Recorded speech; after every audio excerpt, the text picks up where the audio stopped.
তো বন্ধুরা, মালয়েশিয়াতে পাম বাগানে মাটি ভরার কাজ, তো আমি কিন্তু ফল লোডিংয়ের কাজ করে আগে কিন্তু নার্সারিতে কাজ করতাম। তো আমি এখন কিন্তু ফল লোডিং করে আসলাম, দেখলাম ভাই কিন্তু মাটি ভরছে।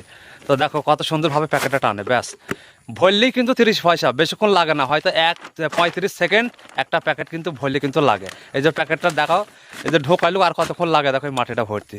তো ভিডিওর সাথে থাকবেন বন্ধুরা।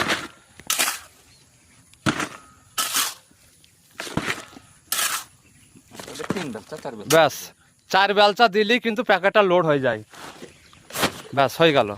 মানে 60 পয়সা, মানে 1 মিনিটের ভেতরে কিন্তু ইনকাম করে ফেললু। 60 পয়সা যা বাংলাদেশে মনে হয় কত হয়, 30 টাকা। 60 পয়সা মানে বাংলাদেশে 30 টাকা। তো প্রতিদিন কিন্তু ভাই 200 থেকে 250 মাটি ভাইটা কিন্তু ভরতে পারে। সকলে ভালো থাকবেন, দোয়া করবেন। 3 প্যাকেট ভরে ফেললো, 3 প্যাকেট ভরা মানে ভাই 90 পয়সা, তার মানে 25 টাকা হয়ে গেল, প্রায় 45 টাকার কাছে। সকলে ভালো থাকবেন, দোয়া করবেন।